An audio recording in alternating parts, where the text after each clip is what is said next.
بسم الله الرحمن الرحيم وهذا صراط ربك مستقيما قد فصلنا الآيات لقوم يذكرون لهم دار السلام عند ربهم وهو وليهم بما كانوا يعملون.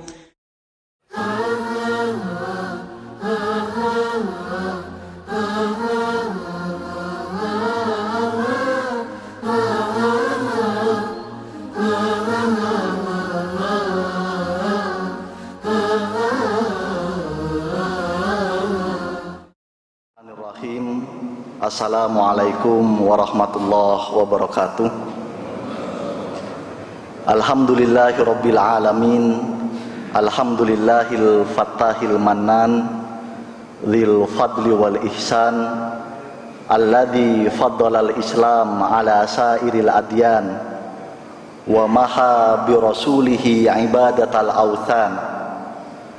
Allahumma salli wa sallim ala khatamil mursalin wa ala alihi wa ashabihi ajma'in. Subhanallah walhamdulillah wa la ilaha illallah Allahu akbar wa la hawla wa la quwwata illa billahil aliyyil azim. Amma ba'd. Bapak-bapak, ibu-ibu, jamaah subuh Masjid Darussalam Kota Wisata yang dimuliakan Allah, alhamdulillah dalam kesempatan ini kita bisa kembali bersilaturahim dalam sebuah majelis yang kalau kita sadari hakikat majelis kita pada hari ini, hakikat keberadaan kita di majelis ini, subhanallah, berdasarkan sebuah hadis hasan yang diriwayatkan oleh Imam Ahmad dan Imam Tirmidzi rahimahumallah, Rasulullah sallallahu alaihi wasallam bersabda, "Idza marartum bi raudatin min riyadil jannah farta'u." Jadi Bapak Ibu, Rasulullah pernah bersabda kepada para sahabat, jika kalian lewat di salah satu taman di antara taman-taman surga, maka nikmatilah. Para sahabat bertanya, "Wa ma hiya raudatun min riyadil jannah ya Rasulullah?" Apa itu salah satu taman di antara taman-taman surga yang bisa kami nikmati wahai Rasulullah? Rasulullah sallallahu alaihi wasallam menjawab, "Khilaqud dzikr." Dalam sebuah riwayat lain, redaksinya adalah majalisul ilm, halaqah-halaqah, perkumpulan-perkumpulan, majelis-majelis di mana di situ dikaji, dibahas syariat Allah Subhanahu wa taala dan diagungkan asma Allah Subhanahu wa taala. Jadi kalau kita berdoa di majelis ini berdasarkan hadis hasan tersebut, maka kita berdoa di salah satu taman di antara taman-taman surga. Dan silaturahim kita di tempat ini, dalam majelis ini adalah silaturahim di salah satu taman di antara taman-taman surga yang bahkan bisa kita nikmati ketika kita masih di dunia yang fana ini.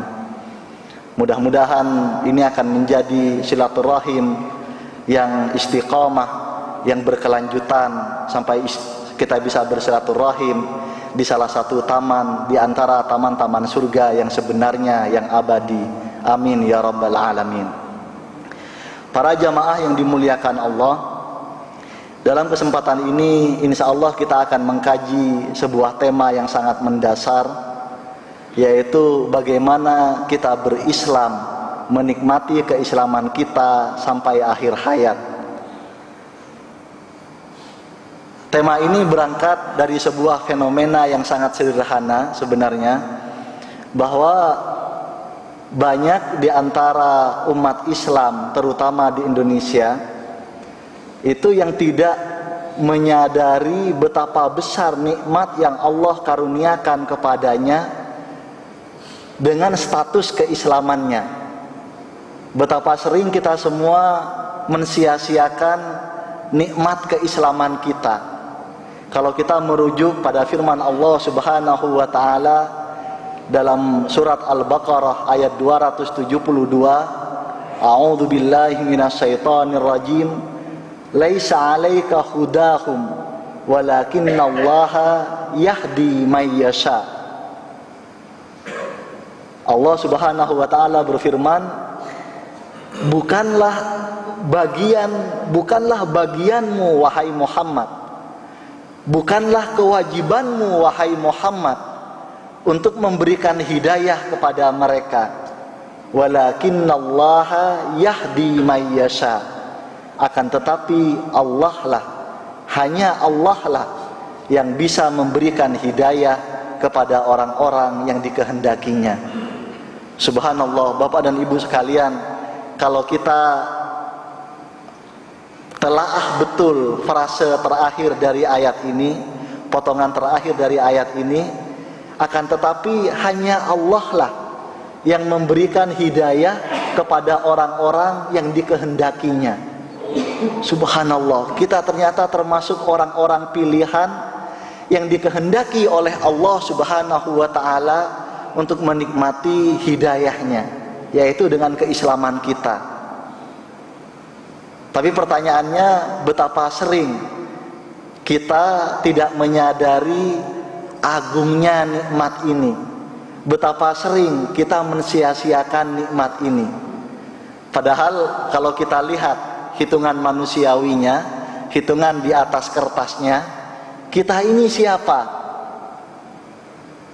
Misalnya, kita ini siapa dibanding Azar? Kita tidak, anak kita hanya manusia biasa yang sering nakal, yang mungkin tidak sepenuhnya mampu kita didik. Sementara Azar punya anak Khalilur Rahman, kekasih Allah, Nabiullah Ibrahim alaihi salam. Tapi Azar, ayahanda Khalilur Rahman, ayahanda kekasih Allah, tidak Allah pilih untuk menikmati hidayahnya. Ibu-ibu ini siapa dibanding Walihah, istri Nabi Nuh alaihi salam, dibanding Walihah, istri Nabi Lut alaihi salam. Tapi ibu-ibu oleh Allah dipilih untuk menikmati hidayahnya. Sementara Walihah istri Nabi Nuh, Walihah istri Nabi Lut alaihi wassalam, tidak Allah pilih untuk menikmati hidayahnya. Kita ini siapa? Orang tua kita juga manusia biasa. Di atas kertas, secara sosial, secara manusiawi, kita mungkin derajat sosial kita jauh di bawah Kan'an, anak Nabi Nuh alaihi salam. Tapi Kan'an tidak Allah pilih untuk menikmati hidayahnya. Sementara kita, alhamdulillah, subhanallah, termasuk di antara yahdillahu may yasha, di antara orang-orang yang dipilih oleh Allah, yang dikehendaki oleh Allah untuk menikmati hidayahnya. Bapak-bapak dan ibu-ibu yang dimuliakan Allah, untuk mewujudkan keislaman kita yang sebenarnya sampai akhir hayat kita, saya akan berangkat dari sebuah ayat yang sangat populer, yang cukup familiar di lisan dan telinga kita, ketika Allah Subhanahu wa ta'ala berfirman dalam surat Ali Imran ayat 102. Allah Subhanahu wa ta'ala berfirman, A'udzu billahi minasyaitonir rajim, ya ayyuhalladzina amanu taqullaha haqqa tuqatih wa la tamutunna illa wa antum muslimun.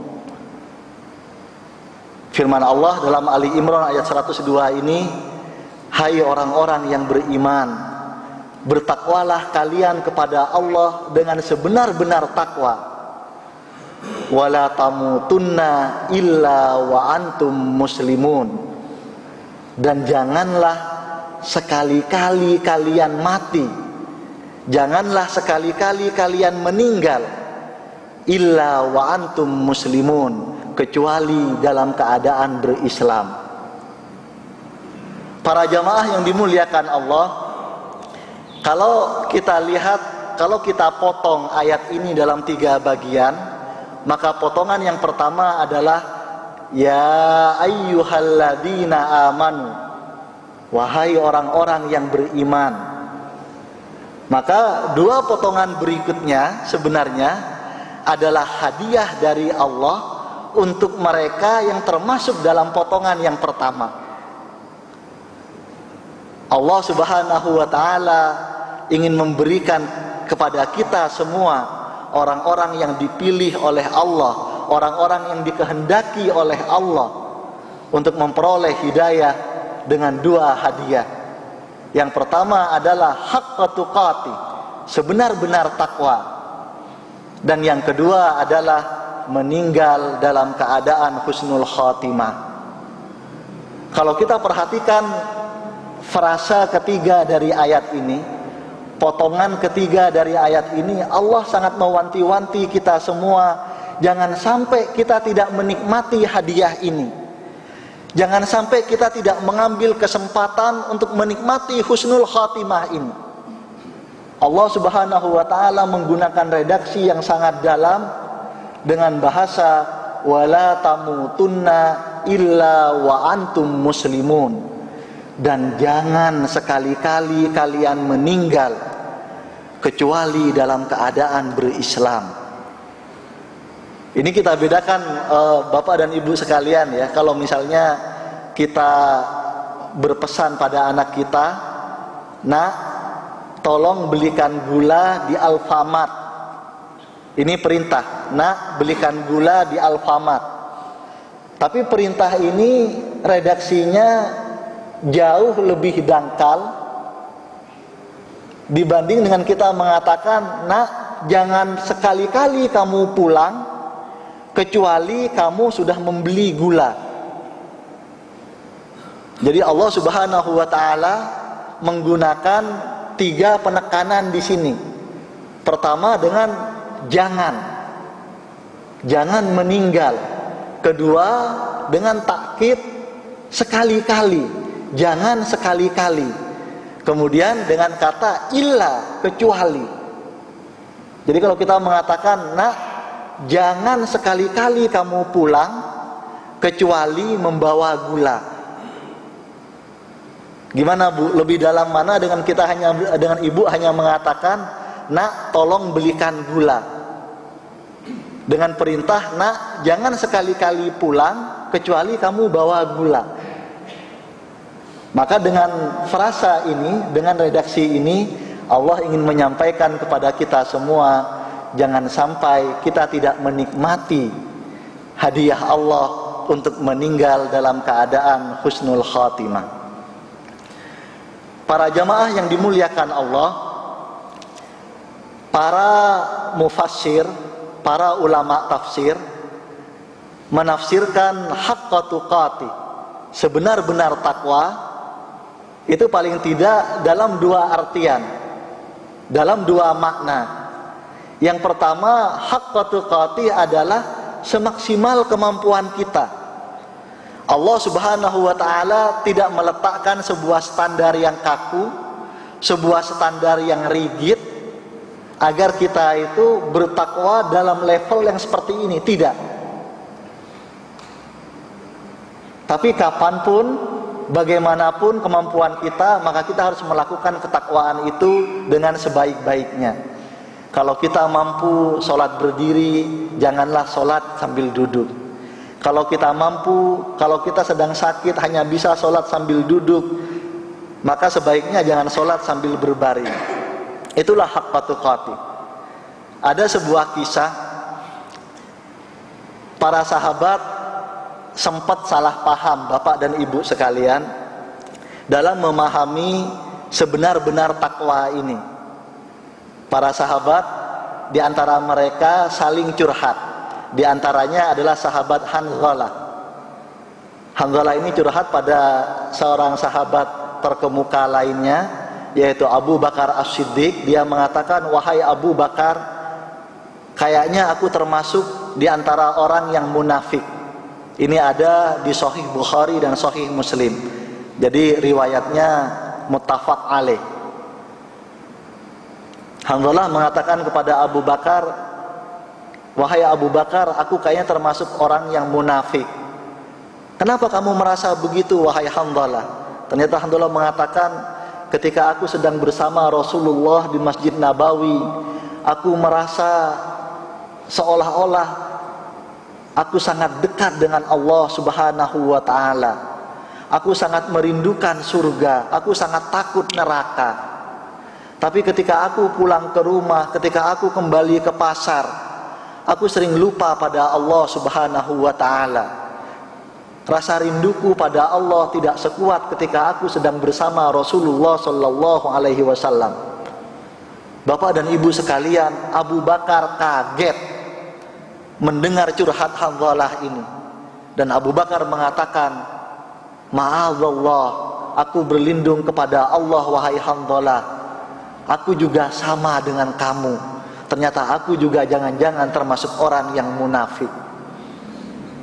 Akhirnya beliau berdua ini radhiyallahu anhuma, mudah-mudahan ridha Allah selalu dilimpahkan kepada beliau berdua, datang kepada Rasulullah sallallahu alaihi wasallam untuk menyampaikan curhat yang sama.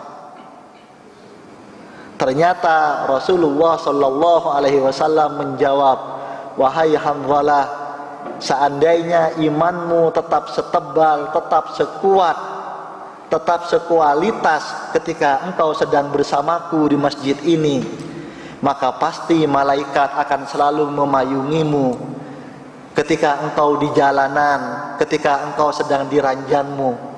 Tapi itulah yang namanya sisi kemanusiaan. Walakin ya Hanzalah sa'atan wa sa'atan. Iman itu ada saatnya memang sangat baik, ada saatnya sedikit berkurang. Tapi yang penting adalah bagaimanapun keadaan kita, kita melakukan takwa yang sebaik-baiknya, semaksimal kemampuan kita. Itu makna yang pertama dari haqqa tuqati.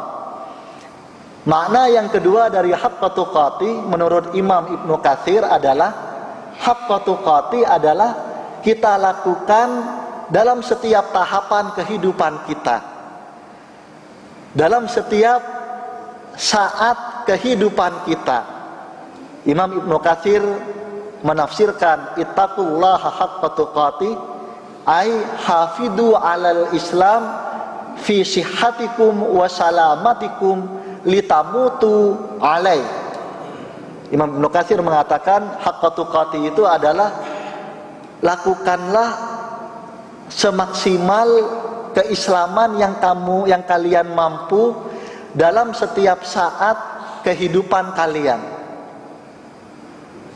Jadi kalau misalnya kita kembali ke fenomena yang di tengah-tengah masyarakat kita saat ini, kalau orang kemudian berpikir, masih muda, rajin ke masjidnya entar aja gitu ya.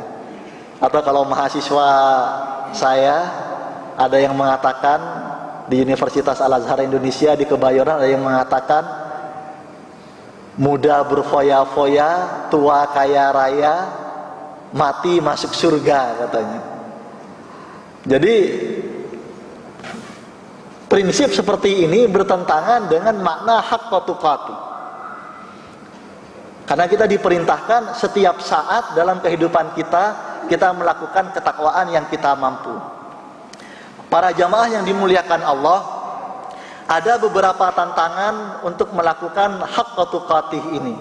Ternyata memang dalam keseharian kita sering tergoda, tidak mampu melakukan haqqa tuqatih. Yang pertama adalah ternyata memang kita ini tidak sungguh-sungguh berislam. Cara mengukurnya gampang.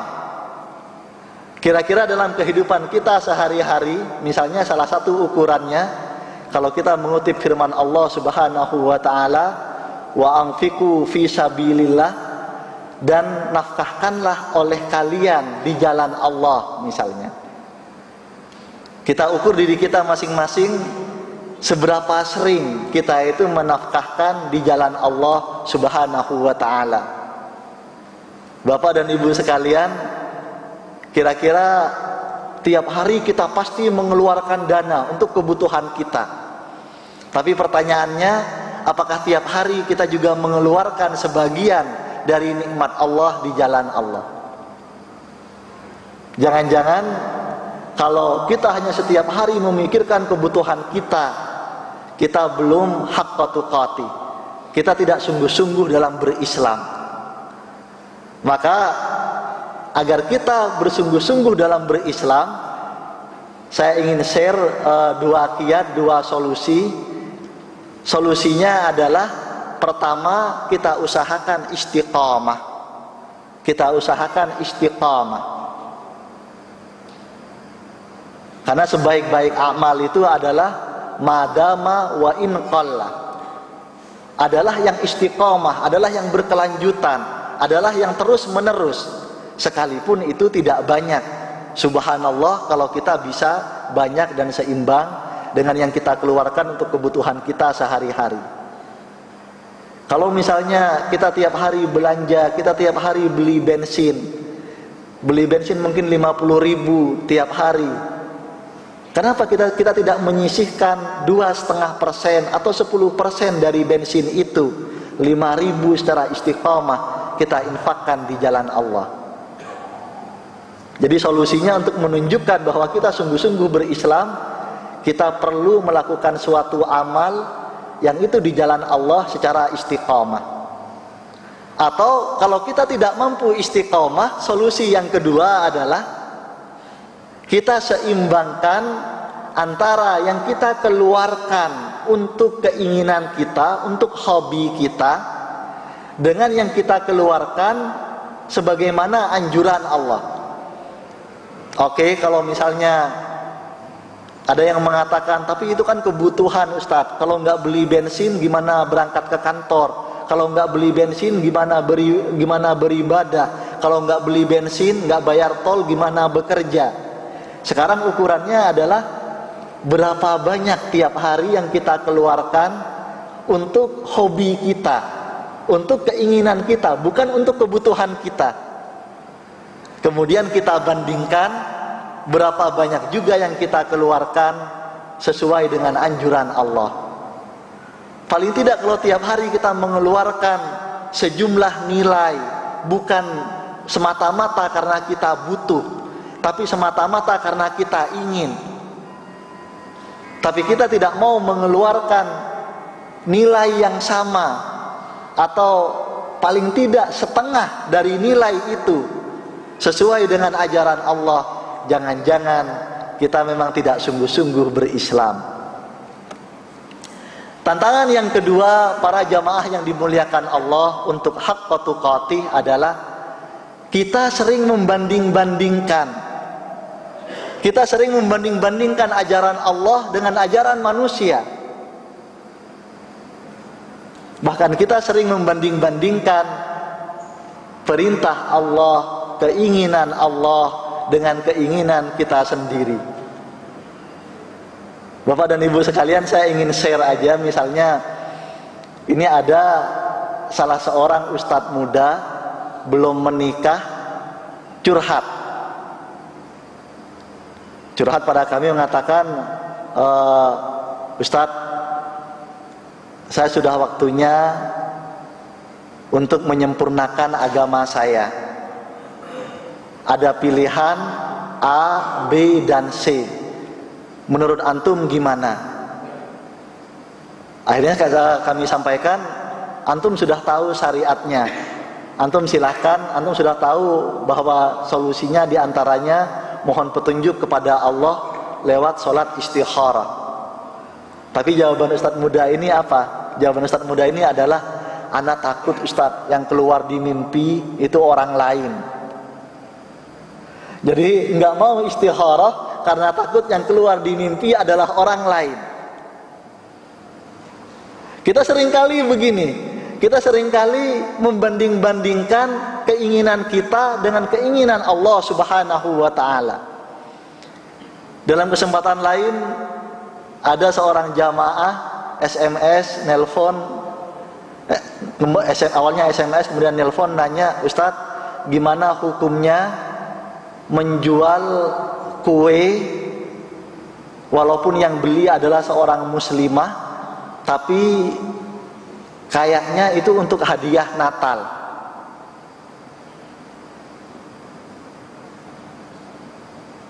Maka kemudian kami jawab bahwa kalau suatu barang kita jual dan kita tahu itu untuk dilakukan dalam konteks syirik kepada Allah, maka hukumnya haram.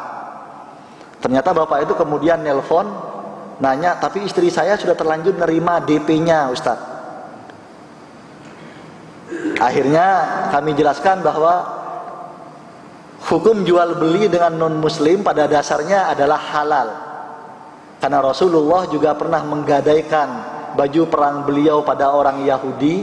Rasulullah pernah melakukan transaksi dengan non muslim juga, tapi dalam koridor yang dibatasi, yang ditentukan, yang diatur oleh syariat Islam.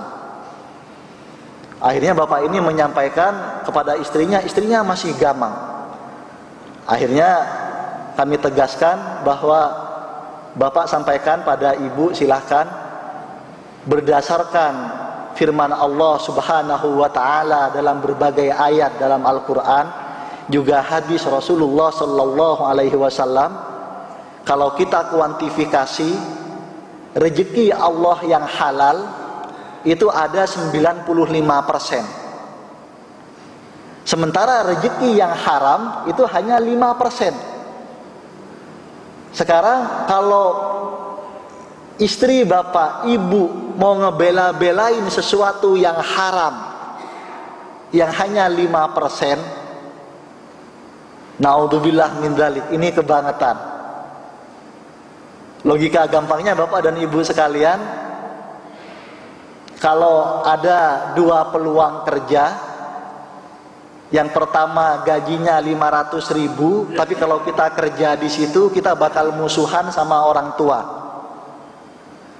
Pekerjaan yang kedua gajinya 9,5 juta. Kalau kita kerja di situ kita akan semakin dicintai, diridhoi oleh orang tua kita. Kira-kira kita milih yang mana? Yang gajinya 500.000 tapi kita musuhan sama orang tua, atau yang gajinya 9,5 juta tapi kita makin dicintai dan diridhoi oleh orang tua? Kita milih yang mana, Pak Bu? Yang pertama apa yang kedua? Kalau milih yang pertama, gajinya 500.000, musuhan sama orang tua. Kalau milih yang kedua, gajinya 9,5 juta, kita semakin diridhoi dan dicintai oleh orang tua. Kalau kita milih yang pertama, ini sangat tidak masuk akal. Begitu juga rezeki. Ngapain kita ngebela-belain yang 5%? Yang itu dimurkai oleh Allah Subhanahu wa ta'ala. Dan kita menyia-nyiakan yang 95% yang diridhoi oleh Allah Subhanahu wa ta'ala. Gambaran yang sangat gampang, Pak Bu, dari mana kuantifikasi 95% halal, 5% haram? Gambaran yang paling gampang, silahkan masuk ke Alfamart, silahkan masuk ke minimarket. Mungkin di situ jual minuman keras, mungkin di situ jual barang-barang yang diharamkan dalam syariat. Silahkan hitung berapa item, bandingkan dengan item-item lain yang ada di minimarket itu, yang ada di supermarket itu, yang halal dan diridhoi, diperbolehkan dalam syariat Islam.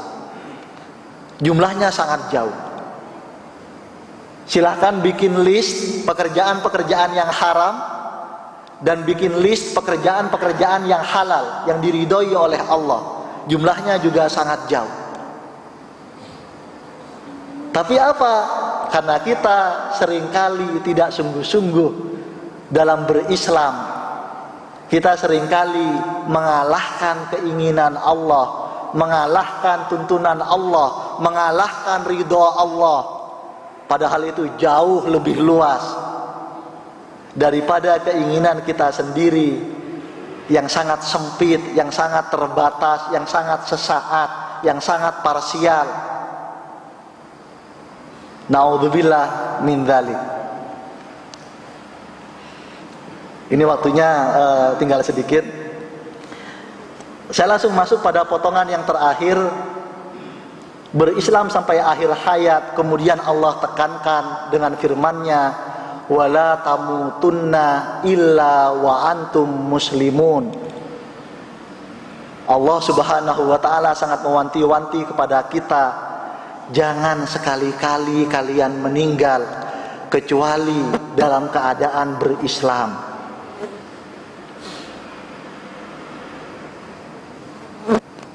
Allah Subhanahu wa taala mewanti-wanti kita semua, jangan sampai kita menyia-nyiakan kesempatan untuk meninggal dalam keadaan husnul khatimah. Dan kuncinya hanya satu. Kunci untuk bisa meninggal dalam keadaan husnul khatimah adalah memperbanyak kebiasaan-kebiasaan baik. Imam Ibnu Katsir dalam tafsirnya menyebutkan, min adatil karim man asha ala syai'in mata alaihi wa man mata ala syai'in yub'ats alaihi. Barang siapa yang punya satu kebiasaan yang dilakukan terus menerus dalam hidupnya, yang dilakukan sangat sering dalam hidupnya, mata alaihi, maka ia kemungkinan besar akan meninggal ketika melakukan kebiasaan-kebiasaan itu.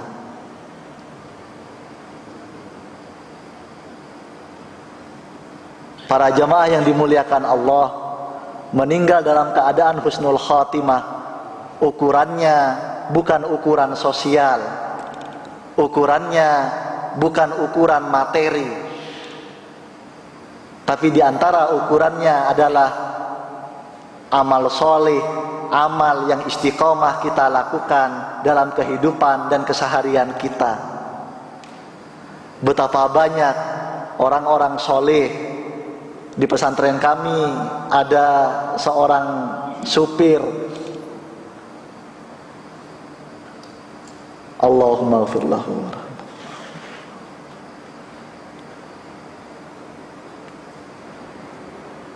yang ketika para jamaah sedang bersiap-siap untuk melakukan sholat subuh, ternyata istrinya datang ke masjid mengabarkan bahwa suaminya meninggal. Dalam keadaan apa? Dalam keadaan sujud. Istrinya mengira suaminya hanya melakukan sholat tahajud sebagaimana kebiasaannya. Tapi ketika iqamah subuh dikumandangkan, dilantunkan di masjid, suaminya enggak bangun-bangun. Akhirnya istrinya menepuk pundak suaminya.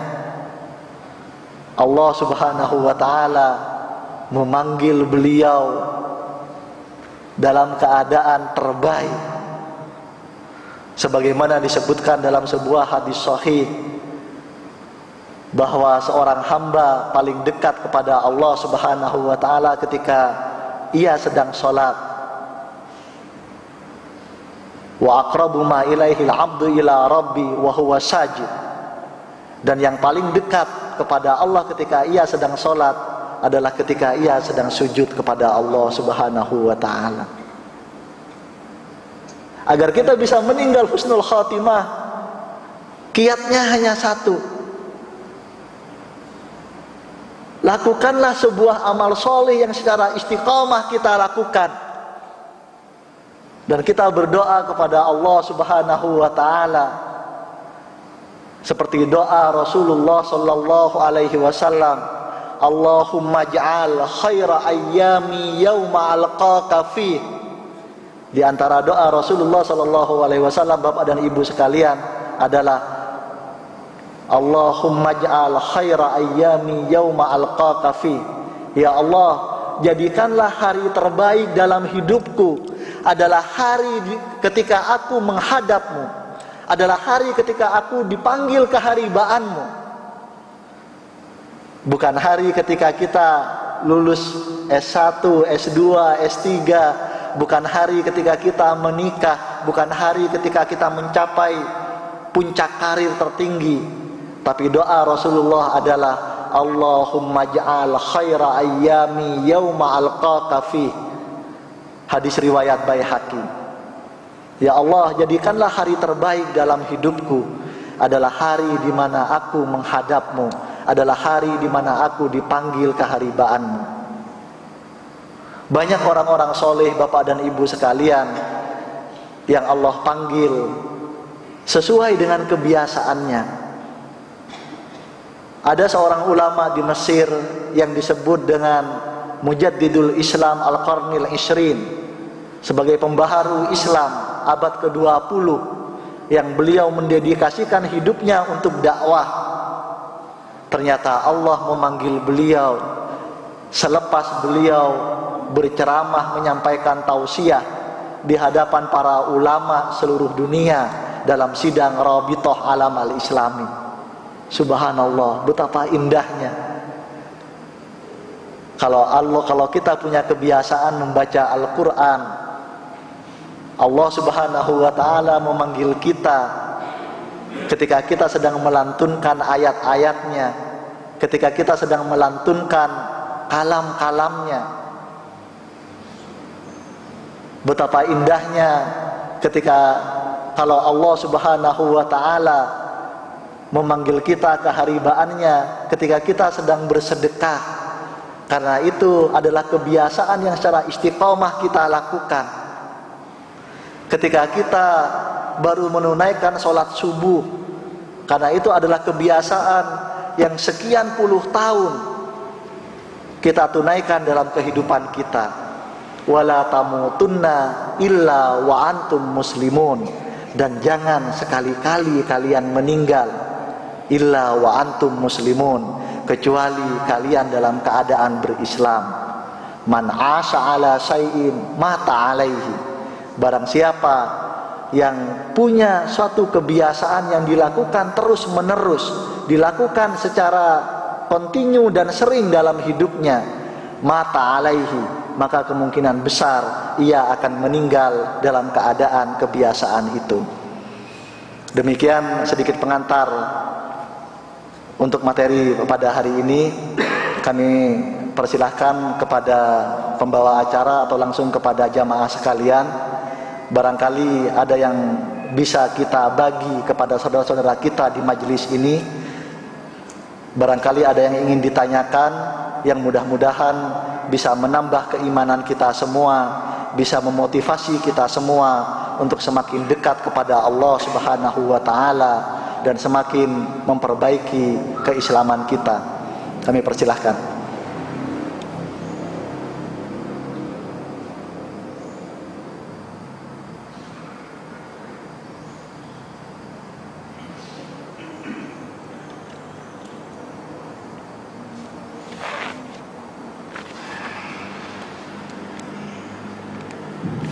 Assalamualaikum warahmatullahi wabarakatuh. Waalaikumsalam.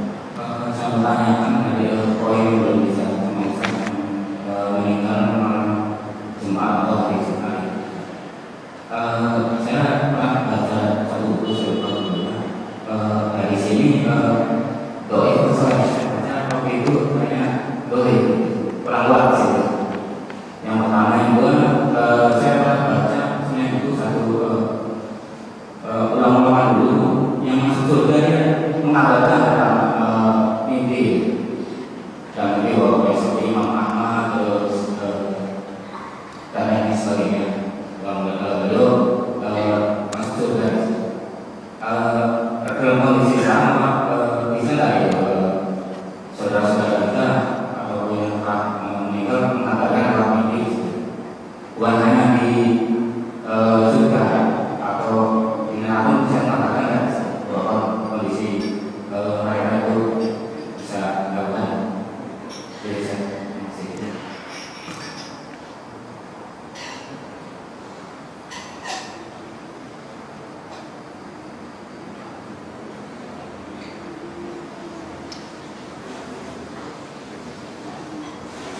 Iya. Terima kasih Bapak. Mungkin pertanyaan yang kedua saya kurang menyimak. Jadi pertanyaan yang pertama, hadis ini adalah hukumnya hasan li ghairihi. Hadis ini hukumnya adalah hasan li ghairihi. Memang di antara para ulama hadis yang sangat tekun mengkaji tentang validitas hadis itu adalah Hujjatul Islam Imam Nasiruddin Al-Albani, dan beliau juga dalam karyanya, ini adalah karya-karya Imam Albani, beliau juga menyatakan hadis ini adalah hasan li ghairihi. Jadi hadis itu punya banyak sanad, punya banyak jalur periwayatan. Ada jalur periwayatan yang lemah, ada jalur periwayatan yang lebih kuat. Secara akumulatif kemudian disimpulkan hasan li ghairihi. Jadi jalur periwayatan yang lemah ini dikatrol oleh jalur periwayatan yang kuat. Dan ini subhanallah, dalam kajian hadis yang diperhatikan tidak hanya matannya saja, tidak hanya kontennya saja, tapi yang diperhatikan adalah juga jalur periwayatannya. Sehingga walaupun kontennya sama, walaupun isi hadis itu sama, tapi ada jalur periwayatan yang lemah, ada jalur periwayatan yang makbul, yang bisa diterima. Yang kemudian kalau menggunakan jalur periwayatan ini memang lemah, tapi bukan kontennya, tapi jalur periwayatannya, sanadnya. Sementara jalur periwayatan yang lain itu adalah makbul, bisa diterima. Makbul ini kalau diperinci hukumnya ada dua, ada sahih dan ada yang hasan. Dan diantara yang hasan ini perinciannya ada yang hasan li ghairihi. Begitu Pak ya. Kemudian yang kedua tadi poinnya apa Pak? Yang maksud saudara kita itu bisa nggak mengatakan beberapa ulama mereka bisa mengatakan bahwa mereka itu masuk surga seperti Imam Ahmad gitu. Di satu sisi ada teman yang dikabarkan bahwa bapaknya itu disiksa di neraka gitu. Apa bisa nggak memang dikatakan orang ini? Para jamaah yang dimuliakan Allah, mimpi itu kalau berdasarkan hadis-hadis sahih dan hasan, mimpi itu ada yang ru'ya minallah dan ada yang ru'ya minas syaiton, dan itu ada beberapa kriterianya. Misalnya begini, kalau Rasulullah itu tidak bisa dimanipulasi oleh setan, maka ketika Imam Bukhari bercerita kepada gurunya Imam Ishaq bin Rahawiyah, saya bermimpi dituntun oleh Rasulullah untuk berjalan di belakang beliau dan menapaki bekas tapak langkah beliau. Jadi Imam Bukhari sebelum beliau menulis kitabnya Sahih Bukhari, beliau bermimpi dituntun oleh Rasulullah untuk berjalan di belakang Rasulullah dan menapaki bekas langkah Rasulullah sallallahu alaihi wasallam. Dan Rasulullah dalam sebuah hadis sahih tidak bisa dimanipulasi oleh setan. Maka kemudian Imam Ishaq bin Rahawiyah mengatakan Rasulullah sallallahu alaihi wasallam wallahu a'lam, dan Allah yang Maha tahu, menginginkan engkau untuk menghidupkan dan mensucikan sunnah-sunnahnya.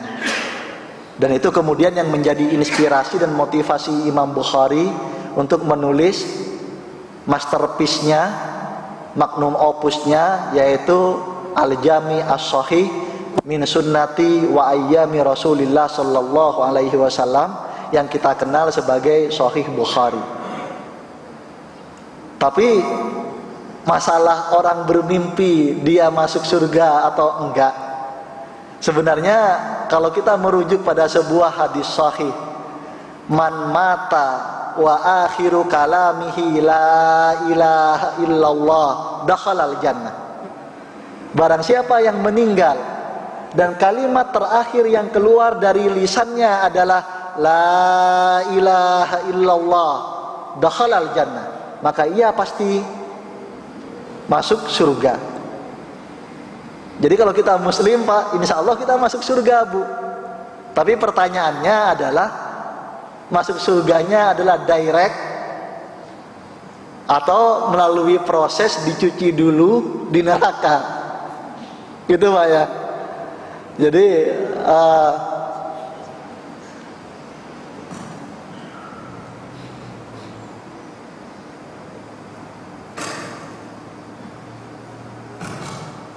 wa amma man thaqulat mawazinu fahuwa fi 'aisyatir radiyah wa amma man khaffat mawazinu fa ummuhu hawiyah. Kalau kita meninggal dalam keadaan Islam, kita pasti masuk neraka. Tapi kalau kemungkinannya, kalau timbangan pahala kita yang lebih berat dari dosa kita, fahuwa fi 'aisyatir radiyah, maka di akhirat kita langsung menikmati kehidupan yang diridhoi oleh Allah Subhanahu wa taala.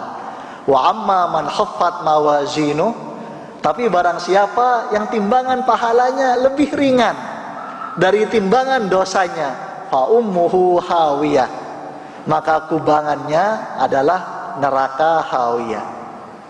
Jadi semua masuk surga Pak. Tapi apakah langsung? Kalau yang langsung yang 10 besar yang dijamin masuk surga, atau berapa lama kita harus dicuci di neraka terlebih dahulu? Na'udzubillah. Karena Allah Subhanahu wa taala berfirman dalam Al-Qur'an, a'udzubillahi minasyaitonir rajim, yaumun inda rabbika alfi sanatin mimma ta'udun. Kalau ada orang yang berpikir, ya kan ujung-ujungnya juga masuk surga, walaupun dicuci dulu, direndam dulu di neraka. Tapi jangan ngentengin, karena di ayatnya Allah Subhanahu wa taala berfirman, yaumun inda rabbika alfi sanatin mimma ta'udun. Satu hari di akhirat itu kalau dikuantifikasi, ka alfi sanatin mimma ta'udun, sama dengan 1000 tahun hitungan kamu di dunia. Jadi jangan mikir, masuk neraka ya sehari, 2 hari, 3 hari bolehlah, toh ujung-ujungnya masuk surga juga. Jangan Pak Bu, naudzubillah. Kita harus berusaha seoptimal mungkin, karena sehari di neraka sama dengan 1000 tahun di dunia. Ma'adallah. Itu Pak, wallahu alam bishawab.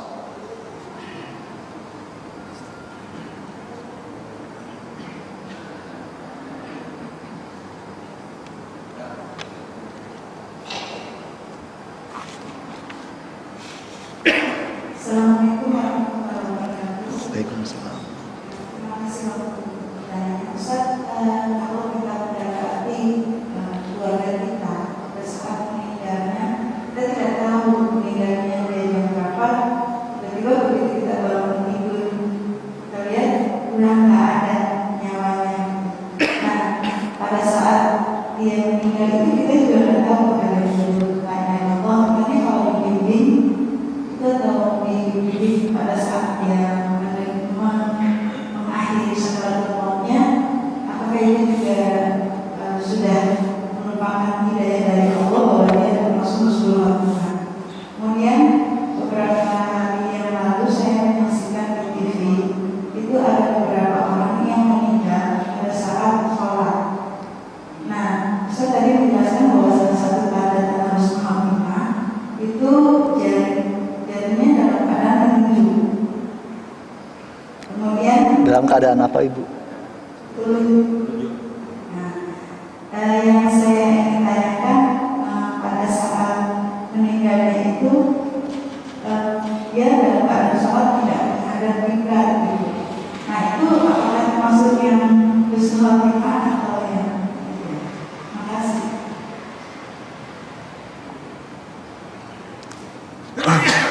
Terima kasih Ibu. Yang pertama, ada keluarga yang meninggal tapi kita tidak tahu meninggalnya jam berapa gitu Ibu ya.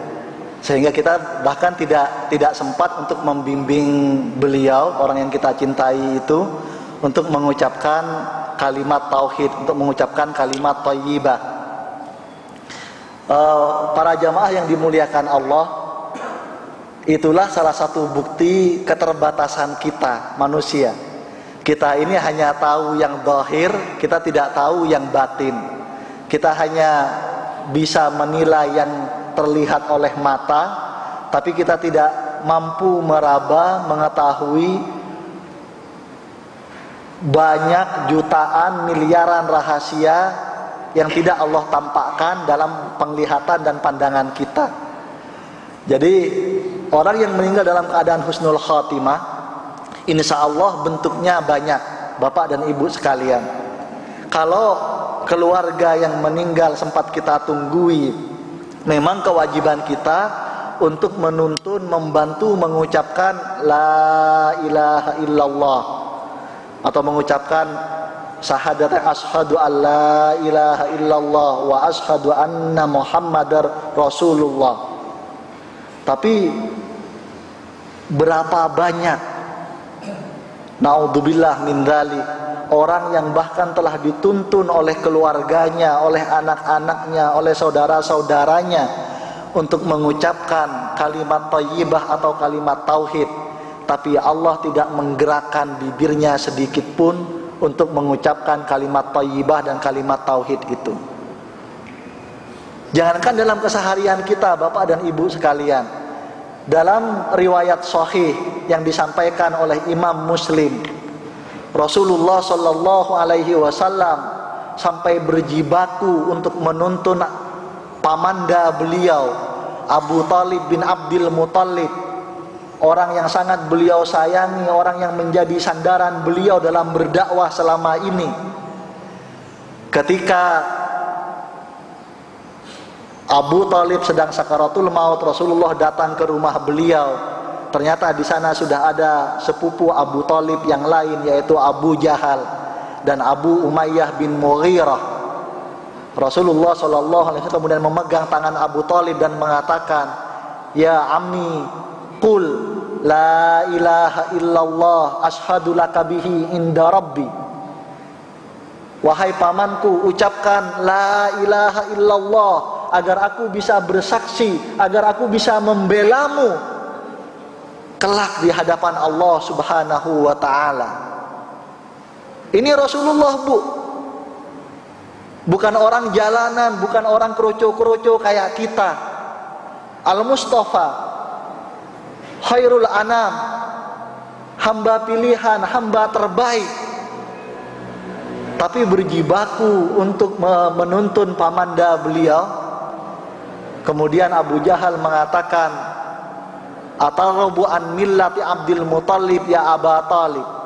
Apakah engkau akan ingkar, apakah engkau akan lari dari agama ayahmu Abdul Muttalib, wahai Abu Talib? Tapi Rasulullah tetap memegang tangan beliau dan mengatakan, "Ya ammi, qul la ilaha illallah ashhadu laka bihi inda rabbi." Ternyata kalimat terakhir yang keluar dari lisan Abu Talib adalah, "Ana ala millati Abdul Muttalib." Aku tetap dalam agama Abdul Muttalib.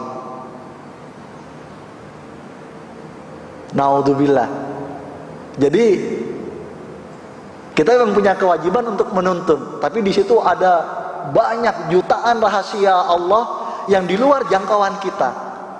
Termasuk tadi kuncinya adalah sekali lagi, agar kita bisa meninggal husnul khatimah, lakukanlah kebiasaan-kebiasaan baik secara terus-menerus dalam kehidupan kita.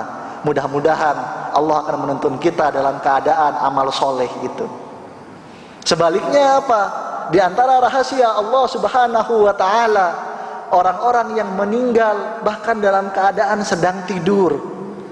Orang-orang yang meninggal dengan begitu tenangnya, tidak merepotkan keluarganya, tidak merepotkan anak istrinya, tidak merepotkan saudara-saudaranya.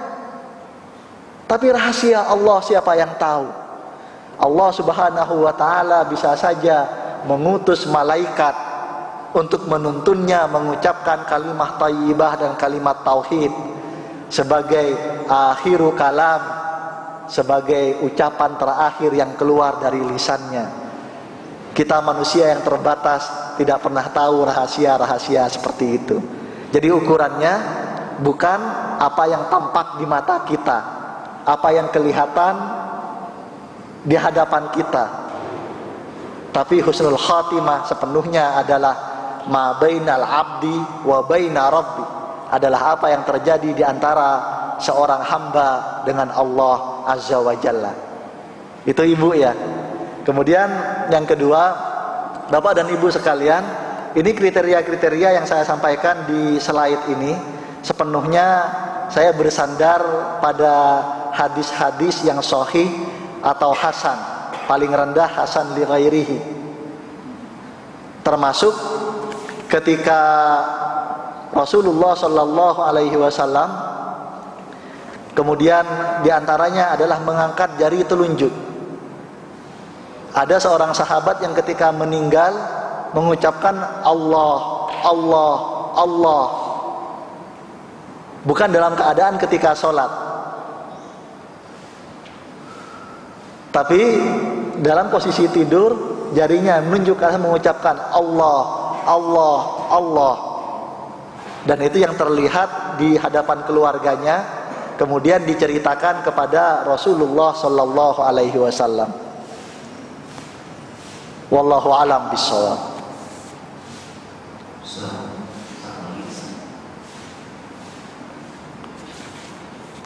Silakan Bapak. Witir, pertanyaan witir. Terima kasih Ustaz. Assalamualaikum warahmatullahi wabarakatuh. Waalaikumsalam warahmatullahi wabarakatuh. Bagaimana tema yang tadi dibicarakan, mudah-mudahan kita ini semua mengharapkan husnul khotimah. Amin. Amin. Namun pertanyaan saya, di samping rahasia Allah yang telah Ustaz katakan, kita pernah mendengar dalam surat Al-Mudaththir tidak, wa may ya'mal mithqala dzarratin khairan wa may ya'mal mithqala dzarratin syarran. Kemudian saya kaitkan dengan tadi Ustaz mengatakan timbangan, mana timbangan yang baik dengan timbangan yang tidak baik, amalan yang baik.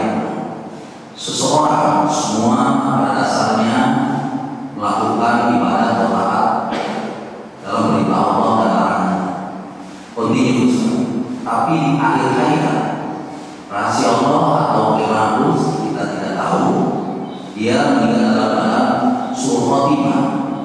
Sementara kalau kita bicara dalam Al-Quran dan pemahaman sekolah dan seterusnya, dan di mana tadi disebutkan, apakah ada dalil Al-Quran maupun hadis riwayat ataupun para mufassir bahwa itu diponis su'ul khotimah pada saat tujuannya diponis habis gitu, padahal sebelum dia meninggal pekerjaannya subhanallah taat dalam Islam. Terima kasih. Assalamualaikum warahmatullahi wabarakatuh. Ya, terima kasih Bapak pertanyaannya. Ada sebuah hadis, tapi karena keterbatasan kami di sini dan waktu di sini, saya belum bisa mengkaji apakah itu hadis sahih, hasan atau naudzubillah dhaif. Tapi ada sebuah hadis di situ menceritakan ada dua peristiwa, ada dua sahabat yang oleh Rasulullah Sallallahu Alaihi Wasallam disebutkan secara langsung meninggal dalam keadaan su'ul khatimah. Sahabat yang pertama adalah termasuk rombongan yang hijrah ke Habsah. Namanya Ibnu Jahas atau siapa? Mungkin kalau nanti coba saya cari habis forum, karena kalau saya pakai waktunya di forum ini terlalu bertele-tele, saya coba carikan. Jadi sahabat Ibnu Jahas ini termasuk sahabat yang Islam di Makkah, minal muhajirin, yang hijrah ke Habsah. Di Habsah, karena dia orangnya suka menelaah, suka membaca, dia akhirnya kembali murtad, masuk ke pindah ke agama Nasrani lagi. Maka Rasulullah mengatakan bahwa dia su'ul khatimah. Ini satu, Pak, riwayat yang menyebutkan sahabat meninggal dalam keadaan su'ul khatimah. Yang kedua, ada juga riwayat dalam satu peperangan seorang sahabat berperang dengan sangat gagah berani. Ketika Rasulullah melihat sahabat ini, Rasulullah bersedih dan beliau itu geleng-geleng kepala. Sahabat yang lain bertanya, "Ya Rasulullah, apa yang membuatmu tiba-tiba berubah wajahmu melihat fulan yang berperang dengan gagah berani di jalan Allah ini?" Kemudian kalau nggak salah redaksinya adalah Rasulullah bersabda, terkadang Allah membela agamanya lewat tangan-tangan orang yang tidak bersih, kalau nggak salah begitu, Pak, redaksinya. Akhirnya sahabat yang meriwayatkan hadis ini mengikuti perjalanan hidup sahabat yang dikatakan oleh Rasulullah tadi selepas perang. Ternyata kemudian sahabat yang meriwayatkan hadis ini kemudian mengadu kepada Rasulullah, sahabat tadi meninggal dalam keadaan maksiat. Seperti yang Bapak katakan, secara zahir, secara kasat mata, orang ini baik, orang ini gagah berani berjihad di jalan Allah. Tapi itulah sangat banyak rahasia Allah. Ibadah itu tidak hanya ibadah fisik, tidak hanya ibadah lisan, tapi ibadah itu adalah juga ibadah hati. Hati kita siapa yang tahu kecuali Allah Subhanahu wa ta'ala. Jadi itu, Pak, ada dua riwayat yang memang Rasulullah menyebutkan langsung sahabat itu meninggal dalam keadaan su'ul khatimah. Na'udzubillah min dzalik. Baiklah Bapak Ibu sekalian, demikianlah kajian kita pada hari ini. Ini biasanya ditutupnya dengan kafaratul majlis atau dengan doa? Ya Ustaz, Gimana, Pak? tutupnya dengan doa. Dengan doa atau dengan kafaratul majlis? Marilah kita tutup halaqah kita pada pagi hari ini dengan bersama-sama membaca kafaratul majlis. Subhanakallahumma wa bihamdik asyhadu an la ilaha illa anta astaghfiruka wa atubu ilaik. Billahi taufiq wal hidayah. Wassalamualaikum warahmatullahi wabarakatuh. Ala Muhammad sallallahu alaihi wasallam. Sallallahu